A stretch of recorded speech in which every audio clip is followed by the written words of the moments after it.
a plus b to the power n। अगर हमारे पास a plus b to the power n के form में कुछ भी है, उसको हम बाइनोमियल थ्योरम के हेल्प से बड़ी ही आसानी से एक्सपैंड कर सकते हैं। अच्छा, चलो बहुत अच्छी बात है। अब सवाल ये उठता है कि ये फॉर्मूला आएगा कहाँ से? आसमान से टपकेगा? नॉट रियली, इसे हम खुद ही निकालेंगे। देखो कैसे। तो हम देखते हैं कि जैसे जैसे हमारा पावर बढ़ता है, 0 से 1, 1 से 2, 2 से 3, 3 से 4, वैसे वैसे हमें एक बहुत ही इंटरेस्टिंग पैटर्न देखने को मिल रहा है। पैटर्न किसका? Pattern of the coefficients. जैसे कोफिशिएंट क्या है, जैसे पहले वाले टर्म में राइट हैंड साइड की अगर हम बात करें तो कोफिशिएंट 1 है। यहाँ पर 2 टर्म्स है, उनके कोफिशिएंट्स है 1, 1। यहाँ 3 टर्म्स है, इनके कोफिशिएंट्स है 1, 2, 1। यहाँ पर 4 टर्म्स है और इनके कोफिशिएंट्स है 1, 3, 3, 1। सो एक इंटरेस्टिंग चीज़ जो हमें देखने को मिल रही है वो ये है कि हर एक केस में जो पहला और आखिरी टर्म है वो है 1। तो इस पैटर्न को अगर हम यहाँ पर बनाएं तो कुछ ऐसा दिख रहा है। पहले केस में 1 है कोफिशिएंट, दूसरे केस में है 1, 1, तीसरे केस में है 1, 2, 1, चौथे केस में है 1, 3, 3, 1, पांचवें केस में है 1, 4, 6, 4, 1। ठीक है, तो यहाँ पर हम देख रहे हैं कि एक ट्रायंगल के शेप में हमें ये नंबर्स मिल रहे हैं और हर एक रो में पहला और आखिरी नंबर जो है वो मेरा 1 है, right. So this is a pattern that we notice. और ये जो पैटर्न है, यही पैटर्न हमें ले जाएगा बाइनोमियल थ्योरम तक। यही पैटर्न हमें बताएगा कि किस तरह से हम बड़ी ही आसानी से, चाहे कितना भी बड़ा पावर क्यों ना हो, हम उसे बड़ी आसानी से कैलकुलेट कर सकते हैं। तो यहाँ पर हम क्या नोटिस करते हैं कि ये जो पैटर्न हमें दिखता है,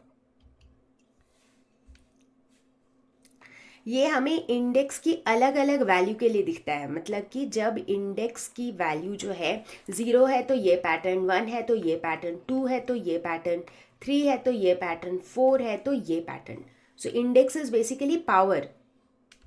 ठीक है, तो जैसे जैसे इंडेक्स की वैल्यू बढ़ती जाएगी वैसे वैसे मेरा ट्रायंगल इसी पैटर्न में बढ़ता चला जाएगा।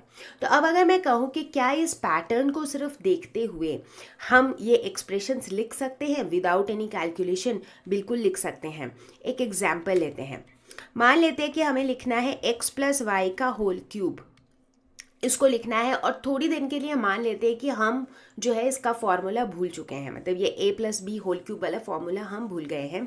तो हमें सिर्फ इस पैटर्न को देख के ये लिखना है। तो हम कैसे लिखेंगे? पावर कितनी है? पावर है यहाँ पे 3। सो 3 वाले रो पे फोकस करेंगे जो कि ये है। तो इस रो के हिसाब से जो चारों कोफिशिएंट्स होंगे वो होंगे 1, 3, 3 और 1।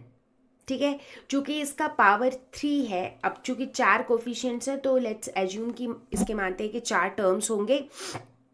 ठीक है, तो इसके अब क्या होगा? जो वेरिएबल्स होंगे, अब हम नोटिस करते हैं एक इंटरेस्टिंग पैटर्न कि जो मेरा पहला वेरिएबल होता है एक्स का जो पावर है वो पहले टर्म से आखिरी टर्म तक धीरे धीरे कम होते जाता है। तो यानी कि यहाँ पर x की पावर होगी एक्स क्यूब, यहाँ पर एक्स स्क्वायर, यहाँ पर x, और यहाँ पे x to the power 0 which is 1। और y का जो पावर है वो धीरे धीरे बढ़ते जाता है। तो यहाँ पे y टू द पावर 0 यानी कि 1, उसके बाद y, उसके बाद y स्क्वायर और उसके बाद y क्यूब। तो मेरा आंसर क्या हो जाएगा? X cube plus 3x square y plus 3x y square plus y cube. Isn't it exactly the same as this formula? Yes it is. तो इसका मतलब है कि अगर मेरे पास ये ट्रायंगल हो तो सिर्फ इस ट्रायंगल के हेल्प से ही मैं इस तरह के बाइनोमियल जो टर्म्स होते हैं, 2 टर्म वाले जो एक्सप्रेशन होते हैं, उनके पावर चाहे कितनी भी बड़ी पावर हो, x plus y to the power 20, 30 कुछ भी हो, वो हम लिख सकते हैं। तो अभी अभी जो ट्रायंगल हमने बनाया उसे हम कहते हैं पैस्कल्स ट्रायंगल। पैस्कल का नाम तो आपने सुना ही होगा, इतने बड़े मैथमेटिशियन है। इनफैक्ट जब हम फिजिक्स में भी काफ़ी सारी चीज़ें पढ़ते हैं, काफ़ी सारे कॉन्सेप्ट में पैस्कल का नाम ज़रूर आता है, राइट। तो इस ट्रायंगल को भी उनके नाम के ऊपर ही नाम दिया गया है, पैस्कल्स ट्रायंगल। तो इसका मतलब है कि अगर मेरे पास कोई भी चीज़ a plus b to the power n के फॉर्म में दी हुई है और अगर मैंने उसका पैस्कल्स ट्रायंगल बना लिया तो मेरा काम खत्म, राइट, क्योंकि फिर मैं आसानी से उसे एक्सपैंड कर सकती हूँ। बट सवाल ये उठता है कि क्या पैस्कल्स ट्रायंगल हमेशा ड्रॉ करना पॉसिबल है? फिर वही दिक्कत, क्योंकि अगर फिर से मैं आपसे वही सवाल पूछूं कि a + b to the power 15, तो भैया पैस्कल ट्रायंगल ऐसा बनाना पड़ेगा जिसके अंदर 15 रो हो हर इंडेक्स के लिए, 1 2 0 1 2 3 4 करके 15वां रो तक जाना पड़ेगा। ये तो थोड़ा सा टीडियस हो जाएगा, नहीं क्या? तो इसीलिए हम पैस्कल्स ट्रायंगल ड्रॉ करने की तरफ नहीं जाएंगे। तो क्या करेंगे, हम ये देखेंगे कि ये जो पैस्कल के ट्रायंगल में जो वैल्यूज़ है ना, जैसे 1 1 2 1 1 3 3 1, ये जो 1 3 2 4 6 ये जो वैल्यूज़ हैं, ये वैल्यूज़ आई कहाँ से? अगर एक बार हमने वो फाइंड आउट कर लिया कि ये वैल्यूज कहाँ से आ रही हैं, फिर हम आसानी से एक फॉर्मूला डिवाइस कर सकते हैं। तो उस केस में क्या होगा कि हमें ट्रायंगल बनाने की जरूरत ही नहीं है, हम सीधा का सीधा फॉर्मूला अप्लाई कर देंगे। तो चलो फटाफट से देखते हैं। अब हमारा चैलेंज ये है, हमें ये जानना है कि ये जो वैल्यूज़ हमें मिल रही हैं पैस्कल्स ट्रायंगल में, ये वैल्यूज़ कहाँ से आ रही हैं? क्या कोई ऐसा फॉर्मूला है, क्या कोई ऐसा लॉजिक है जिससे हम इन वैल्यूज़ को निकाल रहे हैं? ऑब्वियसली कोई ना कोई लॉजिक तो है ही। और यहाँ पर हम देख रहे हैं कि हमें काम आ रहा है हमारे कॉम्बिनेशन का एक कॉन्सेप्ट। परमुटेशन एंड कॉम्बिनेशन पढ़ा था हमने पिछले वीडियो में। तो वहाँ पर जो अब हम कॉम्बिनेशन के बारे में पढ़ रहे थे, तो हमने ये पढ़ा था NCR, जिसका मतलब होता है कि when we have n things and we are trying to find out combination for r things at a time, total n चीज़ें हैं, उसमें से हम कितने ले रहे हैं, r at a time हम ले रहे हैं, ठीक है?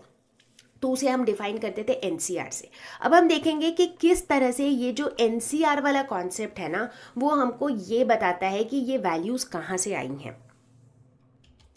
तो यहाँ हर एक रो पे हम ये NCR वाला कॉन्सेप्ट लगाएंगे।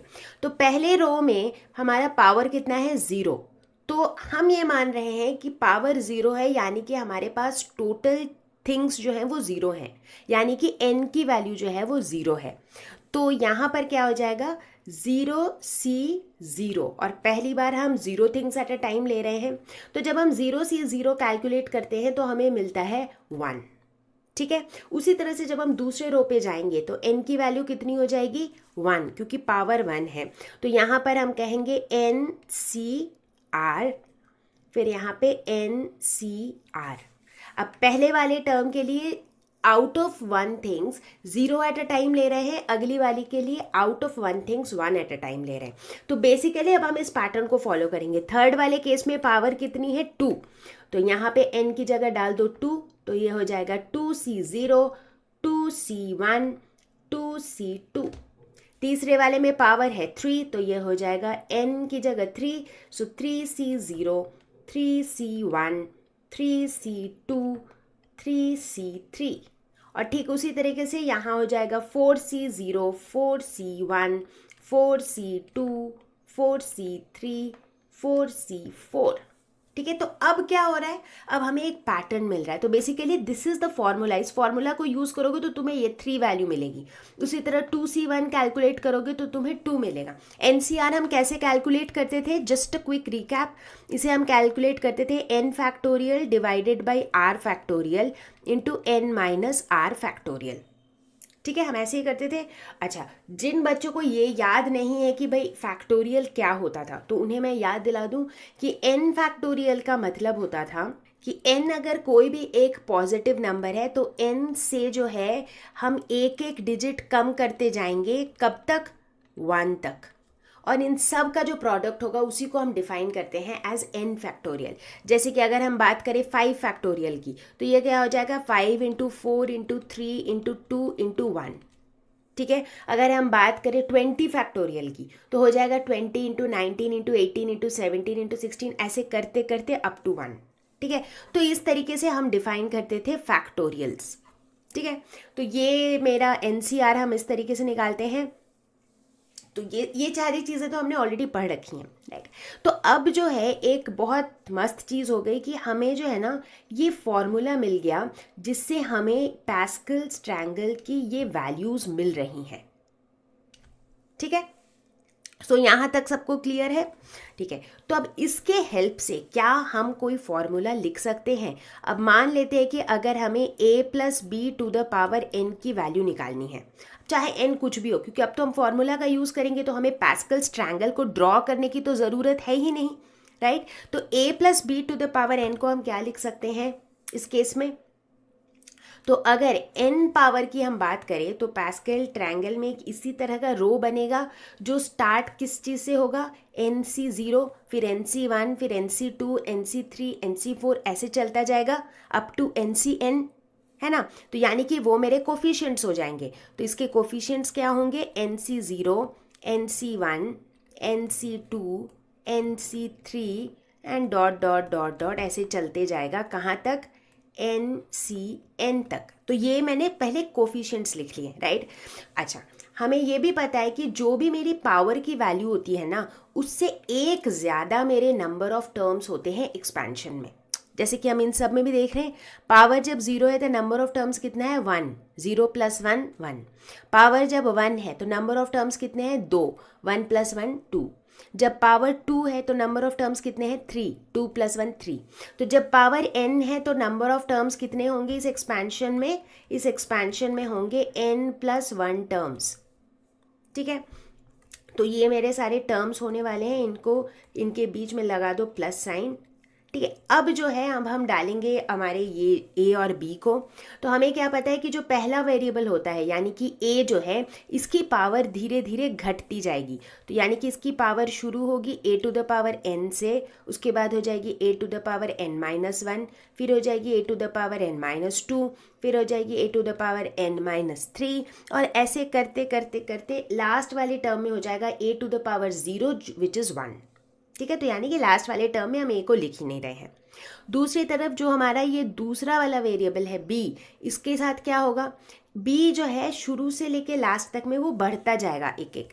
तो शुरू वाले टर्म में b टू द पावर 0 यानी कि 1, उसके बाद b टू द पावर 1, उसके बाद b टू द पावर 2, उसके बाद b टू द पावर 3, ऐसे करते करते लास्ट वाले टर्म में हो जाएगा b to the power n, ठीक है। तो बेसिकली हमें क्या मिल गया, हमें तो एक एक्सपेंशन का फॉर्मूला मिल गया। तो अब इस फॉर्मूले के हेल्प से जो है, चाहे हमारे पास n की वैल्यू जो मर्जी हो, चाहे n की वैल्यू 50 हो, 500 हो, कुछ भी हो, बट हम इसी फॉर्मूले का यूज़ करके इसको एक्सपैंड कर सकते हैं, ठीक है। And this is what binomial theorem is all about. तो इसी तरह से बाइनोमियल थ्योरम जो है वो हमें एक एक्सप्रेशन दे देता है जो हमें किसी भी binomial expression to the power कोई भी नंबर हो, टू द पावर कोई भी पॉजिटिव इंटीजर हो, उसको एक्सपैंड करने में मदद करता है। तो अब हमें मिल गया है बाइनोमियल थ्योरम का ये मस्त वाला फॉर्मूला, और इसके हेल्प से हम किसी भी बाइनोमियल एक्सप्रेशन को एक्सपैंड कर सकेंगे। अब चूंकि ये फॉर्मूला काफ़ी लंबा है तो कई बार इसे थोड़ा सा शॉर्ट फॉर्म में लिखने के लिए हम क्या करते हैं कि ये जो NC0, 1, 2, 3, 4 ऐसे ऐसे जो वैल्यूज़ चेंज हो रही हैं उसकी जगह हमने लिख दिया K, और हमने कह दिया कि K जो है it changes from 0 to n। K की वैल्यू जो है 0, 1, 2, 3, 4 ऐसे ऐसे करके चेंज होती रहती है। हालांकि मैं बता दूं कि आप देखोगे कि आगे जब मैं क्वेश्चन सॉल्व करूंगी ना, कहीं पर भी मैं इसको लिखने वाली नहीं हूँ, ये कहीं काम आएगा नहीं एक्चुअली, क्योंकि ये मेन इसका कॉन्सेप्ट है। ये जो ऊपर हमने लंबा वाला फॉर्मूला लिखा है ना, वो एक कॉन्सेप्ट है, राइट, जो हमें समझ आ चुका है। तो अब हमें किसी भी तरह के फॉर्मूले को रटने की कोई ज़रूरत है ही नहीं, हम यूं ही लिखेंगे एक्सपेंशन, ठीक है। तो चलो आगे बढ़ते हैं। तो एक एग्जाम्पल लेते हैं यहाँ पे। मान लेते हैं हमें अगर एक्सपैंड करना हो x plus 4 to the power 5, तो इसे कैसे करेंगे? तो इन जनरल बाइनोमियल एक्सपेंशन के लॉजिक के हिसाब से a plus b to the power n क्या होता है? NC0 a to the power n plus NC1 a to the power n minus 1 b plus NC2 a to the power n minus 2 b square plus dot dot dot dot plus NCn b to the power n, ठीक है। And I am pretty sure कि आप में से कोई भी इसे रटेगा नहीं, क्योंकि सभी को पता है कि कोफिशिएंट्स पहले लिख लेंगे, उसके बाद a की पावर घटाते जाएंगे, फिर b की पावर बढ़ाते जाएंगे। तो इसी तरह से हम इस एक्सप्रेशन को हमेशा लिखेंगे। अब यहाँ पर जो मेरा गिवन बाइनोमियल एक्सप्रेशन है उसमें a की वैल्यू क्या है? तो यहाँ पे a की वैल्यू दी हुई है x, b की वैल्यू दी हुई है 4 और n की वैल्यू दी हुई है 5, ठीक है। तो अब हम इन वैल्यूज़ को पुट कर देंगे तो हमें क्या मिलेगा? x plus 4 to the power 5 is equal to 5C0 x to the power 5 plus 5c1 x to the power 4 into 4 plus 5c2 x to the power 3 into 4 to the power 2 plus 5c3 x to the power 2 into 4 to the power 3 plus 5c4 x into 4 to the power 4 plus 5c5 4 to the power 5. ठीक है, ये मिल गया. अब इसके बाद करना क्या है, इसके बाद तो सिंपल है कैलकुलेशन. अच्छा, जब हम कॉम्बिनेशन से डील करते हैं तो हमें पता है, ऐसे तो आप कैलकुलेट करके देख सकते हो 5c0, but just for easier calculation आप याद रख सकते हो ये कुछ चीज़ें कि nc0 जो है वो हमेशा 1 होता है, nc1 जो है वो भी हमेशा 1 होता है. चाहे तो आप इसे कैलकुलेट करके देख लो, बट हमेशा आपको ये 1 ही मिलेगा. ठीक है, तो ये कुछ वैल्यूज़ जो आपको बहुत इजीली कैलकुलेट करने में मदद करेगी. ठीक है, तो 5c0 हो जाएगा 1, तो पहला टर्म हो जाएगा x टू द पावर 5. उसके बाद 5c1, जब भी nc1 रहता है तो इसकी वैल्यू हो जाती है n. ठीक है, nc1 जब भी रहे तो इसकी वैल्यू हो जाती है n. तो चाहिए तो आप इसे भी प्रूफ करके देख सकते हो. ठीक है, तो 5c1 की जगह हो जाएगी ये 5 into 4 into x to the power 4 plus 5c2 को हम क्या लिख सकते हैं, 5 factorial n factorial divided by r factorial that is 2 factorial into n minus r factorial into 4 square is 16 x cube plus 5c3 हो जाएगा 5 factorial divided by 3 factorial into 5 minus 3 factorial. 4 into 4 into 4 हो जाएगा 60. तो यहाँ पर ये हो जाएगा 64 एक्स स्क्वायर. उसके बाद 5c4 यानी कि 5 factorial divided by 4 factorial into 5 minus 4 factorial into 4 into 4 into 4 into 4 that is 4 4 is 16, 4 4 is 16 and 16 into 16 x plus 5c5 फिर से 1 हो जाएगा एंड 4 टू द पावर 5 यानी कि 16 इंटू 16 इंटू 4. ठीक है, अब हमें कुछ भी नहीं करना है, सिंपली इसे कैलकुलेट करना है. तो ये हो जाएगा x to the power 5 plus 20x to the power 4 plus. अच्छा, अब जब भी इस तरह का रहता है तो हम इसमें ये लॉजिक लगाते हैं कि जैसे अगर मुझे ये कैलकुलेट तो हम क्या करेंगे, 5 factorial by 2 factorial into 3 factorial. तो इसे हम कैसे लिख सकते हैं, 5 इंटू 4 इंटू 3 फैक्टोरियल, राइट, क्योंकि 5 इंटू 4 इंटू के बाद तो क्या है, वही 3 इंटू 2 इंटू 1 होगा और 3 into 2 into 1 is 3 factorial. 3 factorial क्यों लिखा, क्योंकि नीचे जो है 3 फैक्टोरियल है, तो ये 3 फैक्टोरियल और 3 फैक्टोरियल कैंसिल हो जाएगा, राइट. अब नीचे 2 फैक्टोरियल है यानी कि 2 इंटू 1, तो 2 2 4 कैंसिल हो जाएगा, तो ये बन जाएगा 10. तो जब भी फैक्टोरियल रिलेटेड कैलकुलेशंस रहें तो वहाँ पर हम यूज़ करते हैं ये वाला कॉन्सेप्ट कि n factorial is equal to n into n minus 1 factorial. इससे जो है हमारी कैलकुलेशन काफ़ी सिंपल हो जाती है. तो इसको जब हम कैलकुलेट करेंगे तो ये मिल जाएगा 160 एक्स क्यूब, ये हो जाएगा 640 एक्स स्क्वायर 1280 एक्स प्लस 1024. तो ये हो जाएगा हमारा एक्सपेंशन. ठीक है, तो अगर इस एक्सपेंशन को भी हम देखें तो x की जो वैल्यू है वो धीरे धीरे, x का जो पावर है वो धीरे धीरे घटता जा रहा है, राइट, और 4 का जो पावर है वो धीरे धीरे बढ़ता जा रहा है. इसीलिए जो नंबर है ना उसकी वैल्यू धीरे धीरे बढ़ती जा रही है. ठीक है, तो इस तरीके से हम यूज करते हैं बाइनोमियल थ्योरम का. तो फाइनली हमें बाइनोमियल थ्योरम समझ आ गया और बाइनोमियल थ्योरम के अंदर हमने 3 बहुत ही इंपॉर्टेंट ऑब्जर्वेशंस देखी. क्या? पहला तो ये कि किसी भी बाइनोमियल एक्सप्रेशन का जो एक्सपेंशन होता है उसके अंदर जो नंबर ऑफ टर्म्स होते हैं वो हमेशा उसके इंडेक्स से एक ज़्यादा होता है. इंडेक्स यानी कि पावर. जैसे अगर हम बात करते हैं a plus b to the power n की, तो इसको जब हम एक्सपैंड करेंगे तो कितने टर्म्स मिलेंगे मुझे, n प्लस 1. ठीक है, ठीक उसी तरह से जैसे a plus b whole square को जब एक्सपैंड करते हैं तो पावर कितना है 2, तो नंबर ऑफ टर्म्स कितने होते हैं 3. ठीक है, तो नंबर ऑफ टर्म्स हमेशा जो पावर होता है उससे एक ज़्यादा होता है.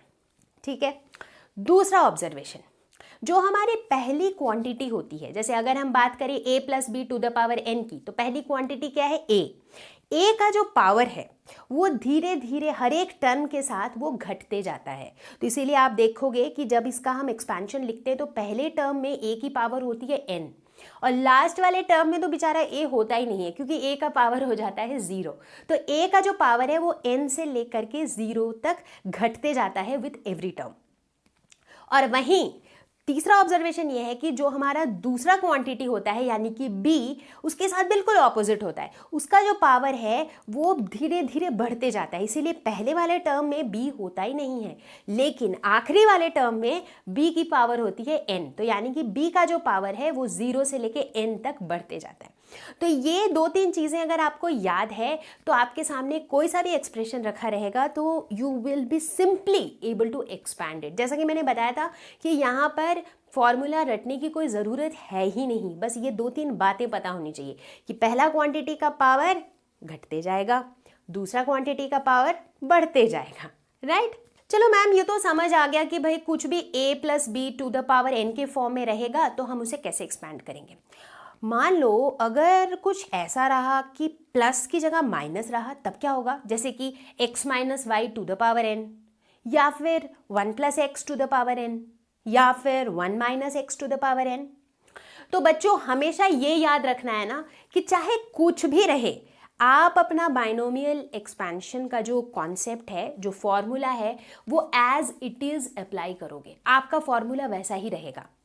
क्या चेंज हो रहा है यहाँ पे, अगर साइन माइनस है, अगर x माइनस वाई है, इसका मतलब है कि मेरा जो वो a plus b to the power n वाला कॉन्सेप्ट था उसमें a की वैल्यू अभी क्या हो गई x, b की वैल्यू अभी क्या हो गई माइनस वाई, बस उतना ही चेंज है, ठीक है। हालांकि फटाफट से हम ये तीनों स्पेशल केसेस को एक्सपैंड करके देखेंगे कि किस तरह से बिल्कुल उसी कॉन्सेप्ट के साथ हम इसमें भी फॉर्मूला लगाएंगे और फाइनल रिजल्ट में क्या चेंज आता है। स्पेशल केस की x minus y to the power n, तो हम जैसे कि मैंने बताया हम एज यूजुअल बाइनोमियल थ्योरम लगाएंगे।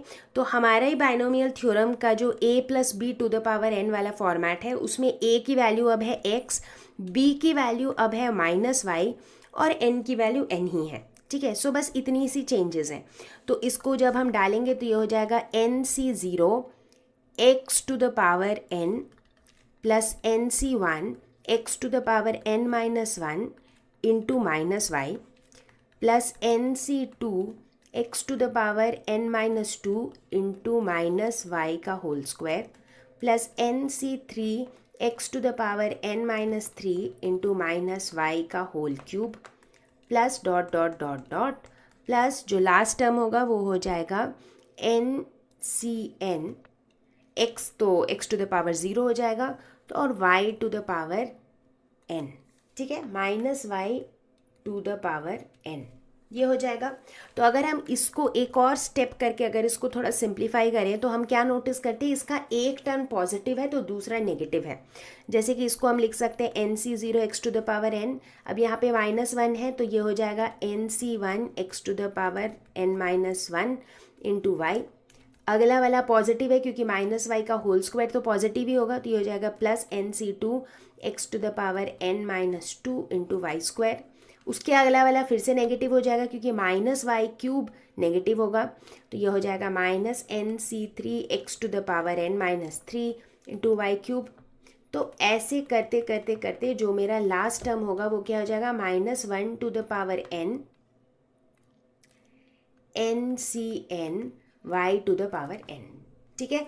तो यानी कि जब कभी भी x minus y to the power n के फॉर्मेट में रहे तो उसका बाइनोमियल एक्सपेंशन बिल्कुल सेम ही होगा, सिर्फ उसकी जो साइंस है ना वो ऑल्टरनेट साइंस हो जाएंगे, plus minus plus minus plus minus. तो ऐसे ही आपको याद रखना है इसका फॉर्मूला। वहीं अगर हम दूसरे स्पेशल केस की बात करें जैसे 1 plus x to the power n, इसमें तो कुछ खास स्पेशल है ही नहीं, इट इज़ जस्ट दैट कि इस केस में a की वैल्यू 1 है और b की वैल्यू x है, ठीक है। और इसके साथ जब हम इसकी वैल्यू निकालते हैं, इसका एक्सपैंड करते हैं इसको हम, तो हम देखते हैं कि ये काफ़ी जो है सिंपल हो जाता है, ठीक है।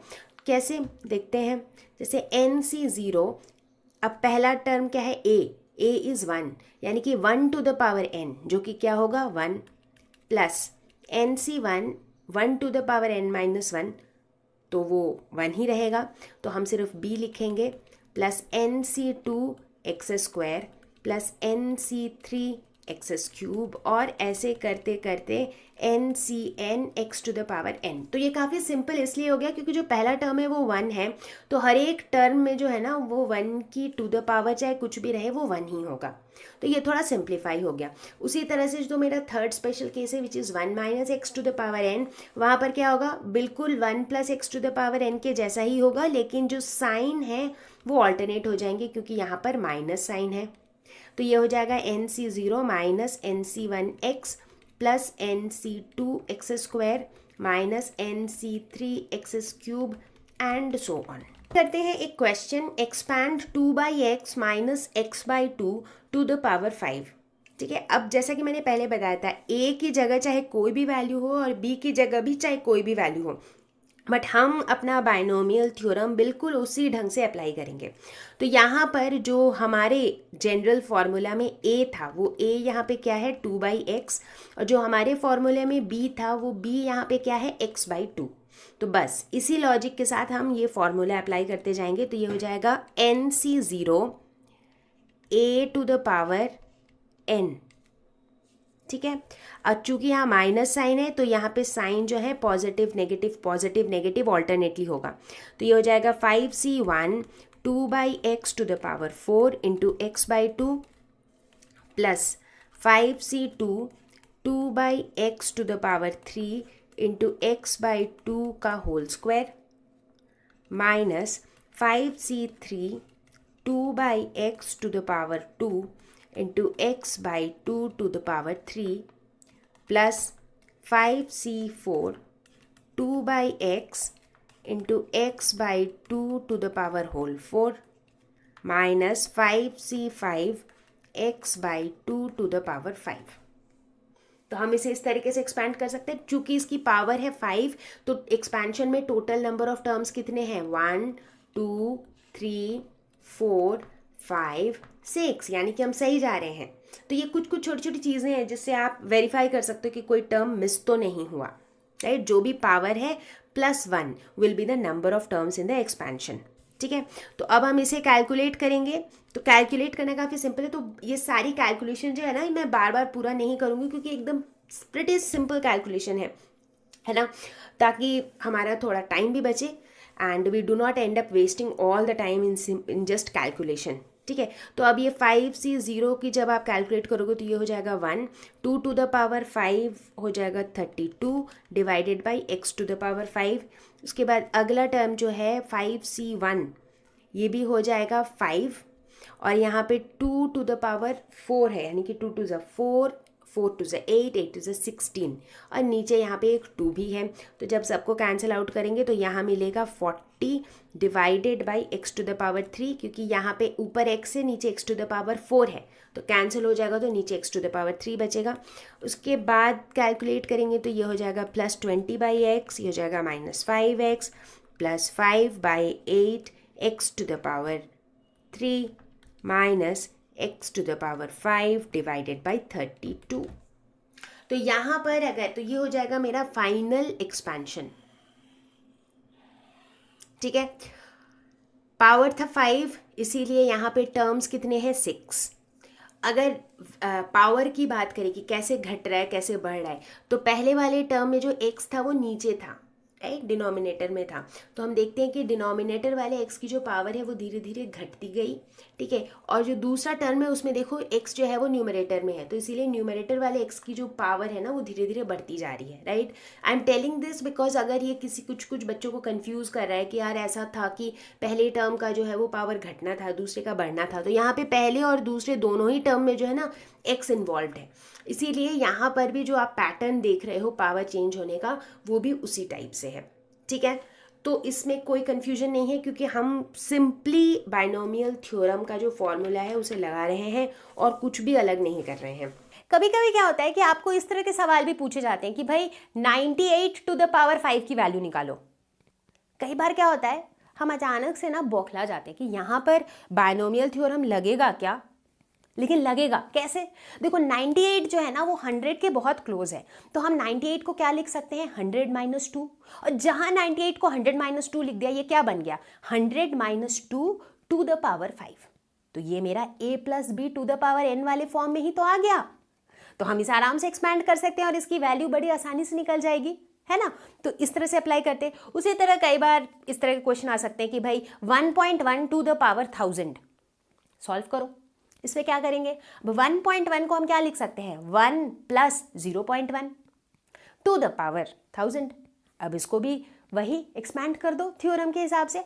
तो ये बायनोमियल थ्योरम लगाने से ये क्वेश्चंस आसान क्यों हो गए? क्योंकि इसका एक टर्म तो 1 हो गया, और हमने देखा है कि 1 plus x to the power n या फिर 1 minus x to the power n का जो एक्सपैंडेड फॉर्म होता है ना, वो और ज़्यादा सिंपल होता है, क्योंकि उसमें से a और b में से एक टर्म अब 1 है। तो एक तरह से एक टर्म जो है ना मेरे सारे एक्सपेंशन के टर्म्स में से गायब हो जाते हैं, राइट?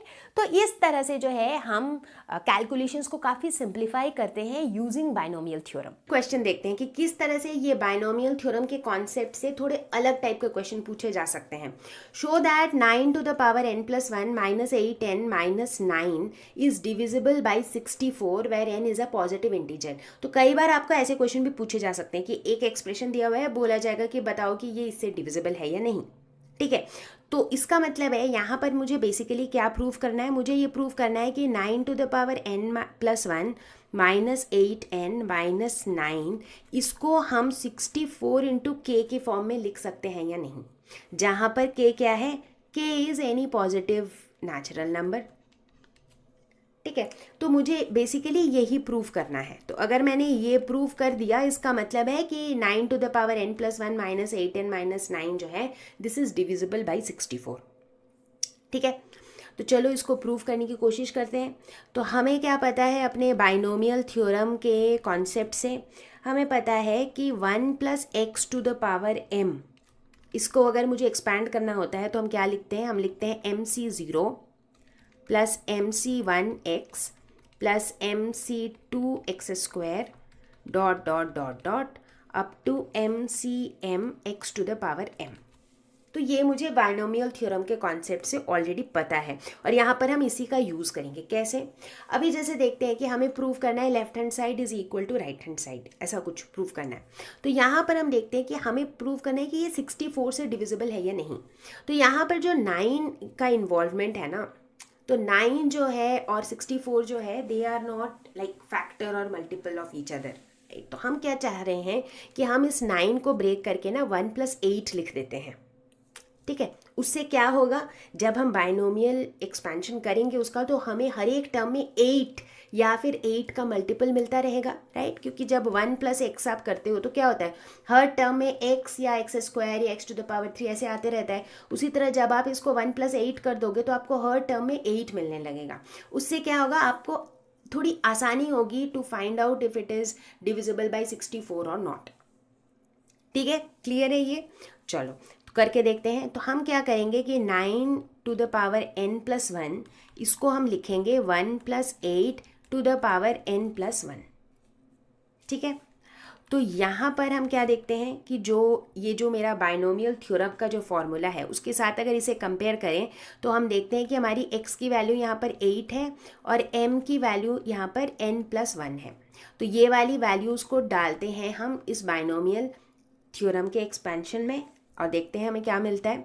तो 9 to the power n plus 1 is equal to 1 plus 8 to the power n plus 1 which is equal to n plus 1 c0 plus n plus 1 c1 into 8 plus n plus 1 c2 into 8 to the power 2 plus dot dot dot plus n plus 1 cn plus 1 8 to the power n plus 1। तो हम इस तरीके से इसे expand कर सकते हैं।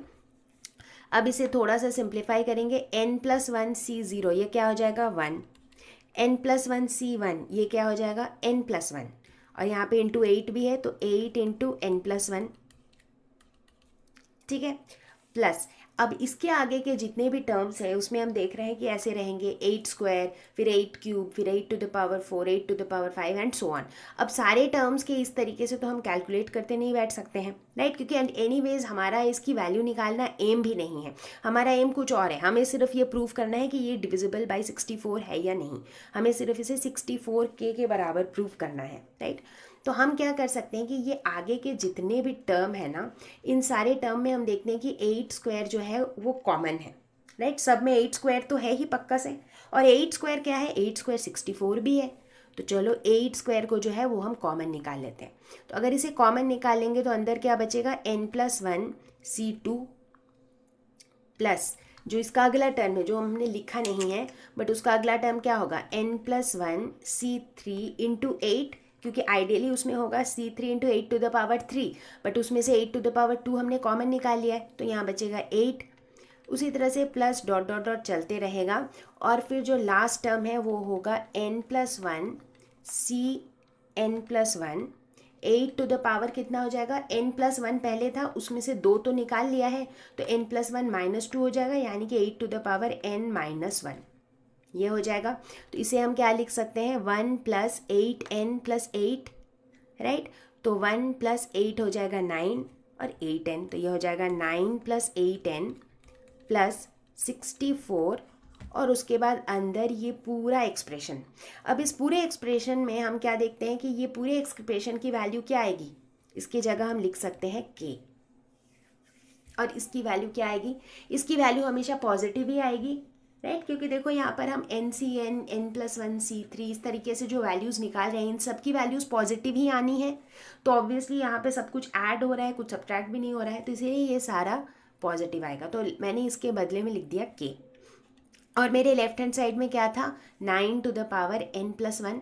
अब अगर हम इन दोनों टर्म्स को इस तरफ ले आएँ तो क्या होगा, 9 to the power n+1 -8n - 9 is equal to 64K, और हमें यही प्रूव करना था। This is what we wanted to prove, right. तो ये प्रूव कर दिया, मतलब हमने ये प्रूव कर दिया कि 9 to the power n+1 -8n - 9 is divisible by 64। ठीक है, तो बहुत ही सिंपल था क्वेश्चन, बहुत सिंपल था, बट कई बार क्या होता है कि ऐसा क्वेश्चन पढ़ के हमें समझ नहीं आता है कि यहाँ पे बाइनोमियल एक्सपेंशन का रोल कहाँ पे है। तो इसका जो सबसे ट्रिकी पार्ट था, जो सबसे क्रिटिकल पार्ट था, वो था ये, जहाँ पर आपको ये डिसाइड करना होता है कि किस तरीके से इसमें बाइनोमियल थ्योरम को लगाएं। चलो, तो अभी तक सब कुछ बढ़िया से समझ आ रहा है सबको, ग्रेट। अब आगे बढ़ते हैं। अब हम देखते हैं कि जब हम बात कर रहे हैं ये एक्सपेंशन की ना, इसमें बहुत सारे टर्म्स हैं, राइट। जैसे हम NC0 से शुरू कर रहे हैं और हम जा रहे हैं NCn वाले टर्म तक, राइट। तो बहुत सारे टर्म्स हैं। अब अगर मेरे पास कोई एक ऐसा एक्सपेंशन हो जिसके अंदर लेट्स से 30 टर्म्स है, और मुझे सिर्फ ये जानना है कि उसका 6th टर्म क्या होगा, उसका 6ठा टर्म क्या होगा। अब 6th टर्म को जानने के लिए भी मुझे पूरा लिखना पड़ रहा है, राइट। या फिर अगर मुझे उसका 18th टर्म जानना है, वो जानने के लिए भी मुझे पूरा लिखना पड़ रहा है।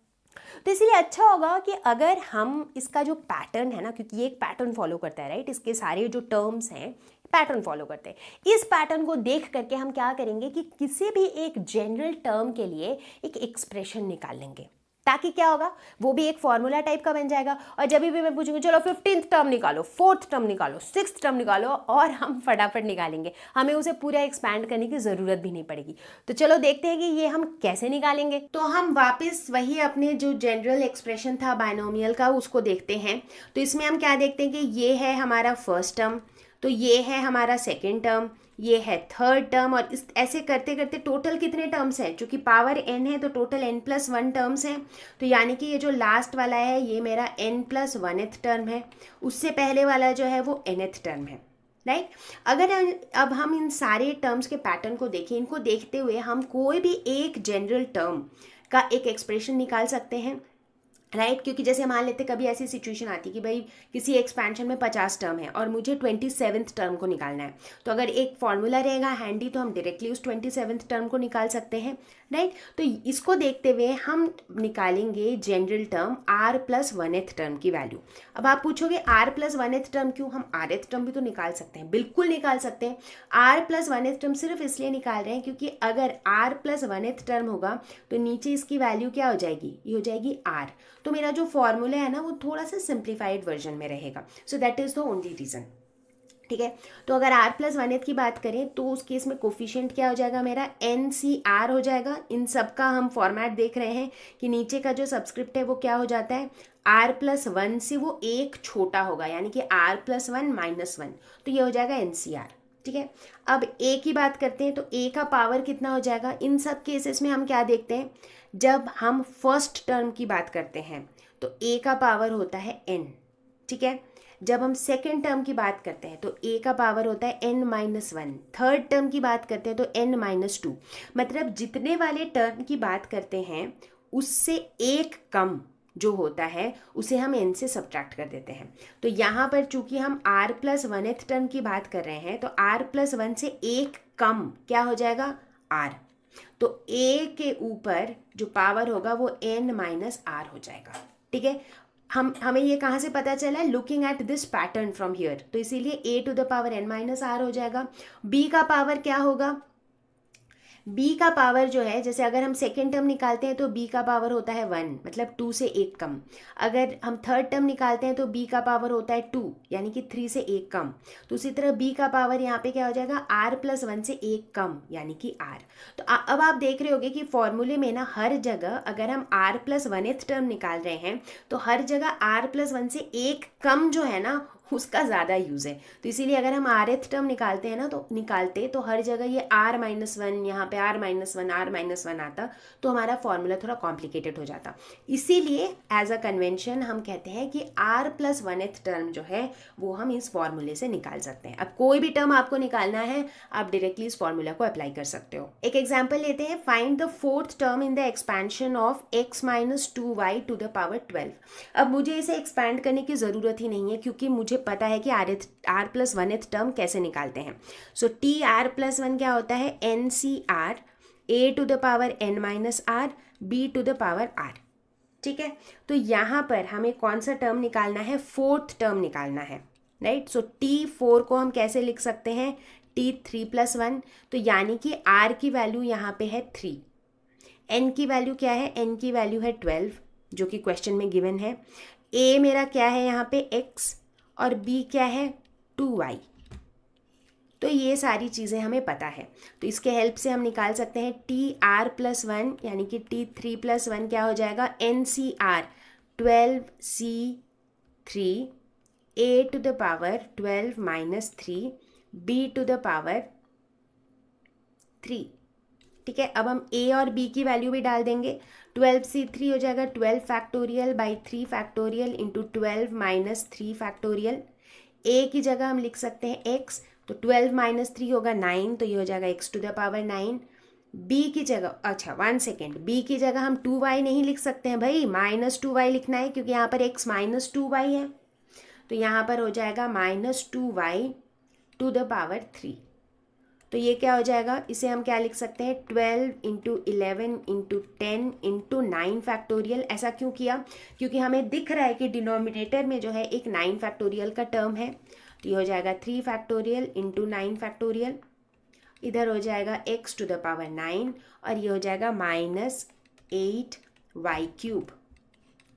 तो ये 9 फैक्टोरियल कैंसिल हो जाएगा, ठीक है। 3 फैक्टोरियल होता है 6, तो नीचे डिनोमिनेटर में हो जाएगा 6 और इधर रहेगा x to the power 9 into minus 8y cube, तो 6 2 ज़ 12, तो यहाँ पे हो जाएगा 22 इंटू 10 यानी कि 220 इंटू 8, तो ये हो जाएगा minus 1760 x to the power 9 y to the power 3।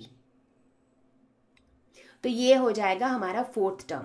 तो यहाँ पर हम देखते हैं कि एक्सपैंड हमने किया भी नहीं, डायरेक्टली इस फॉर्मूले के हेल्प से हमने बता दिया कि इसका चौथा टर्म क्या होगा।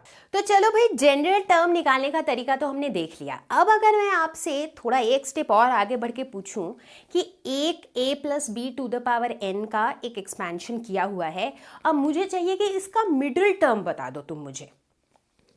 इतने सारे टर्म्स हैं, मुझे क्या पता कौन सा वाला मिडिल टर्म होगा, बट हम पता कर सकते हैं।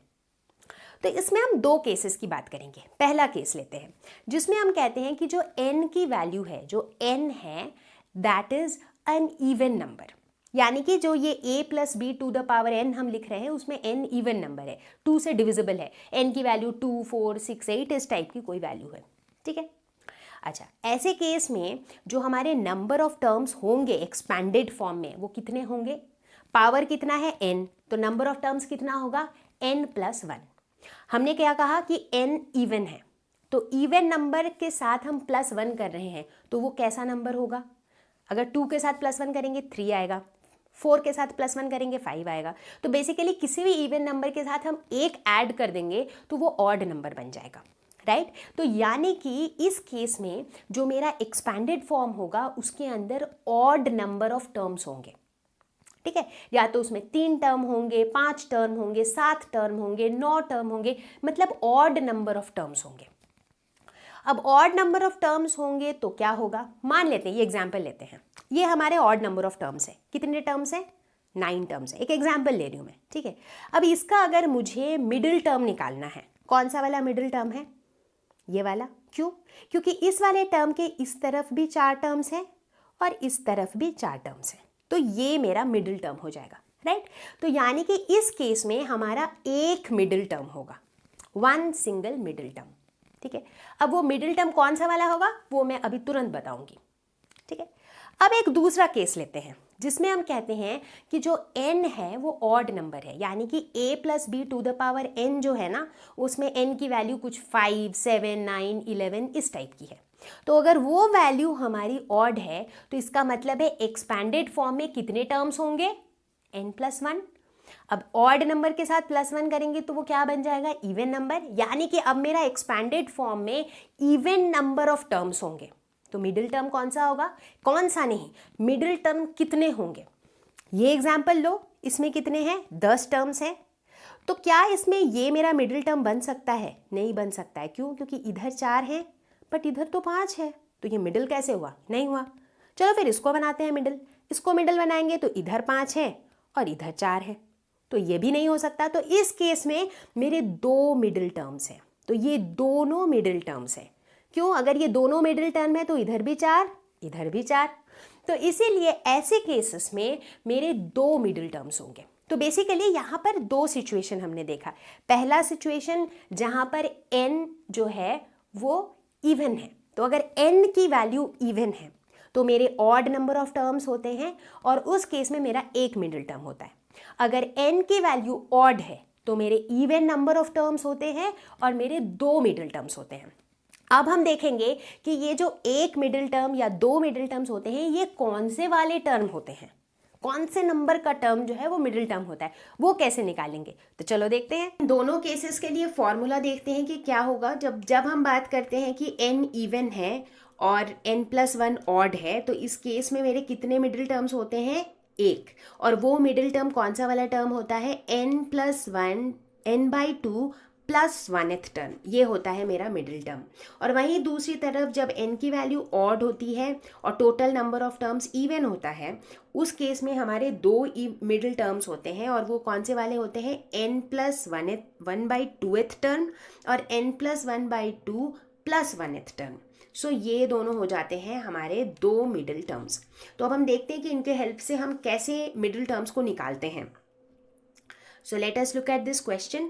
Find the middle terms in the expansions of 3 minus x cube by 6 to the power 7. ठीक है, तो यहाँ पर टू द पावर कितना है? 7 है।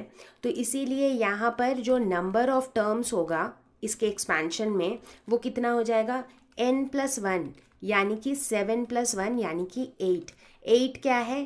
8 एक इवन नंबर है, तो यानी कि टोटल हमारे पास इवन नंबर ऑफ टर्म्स होगा। तो इस केस में मिडिल टर्म 1 होगा या 2? 2 होंगे, तो इस केस में 2 मिडिल टर्म्स होंगे। और वो 2 मिडिल टर्म्स कौन कौन से होंगे? तो एक तो होगा n+1/2th टर्म और दूसरा होगा n+1/2 + 1th टर्म।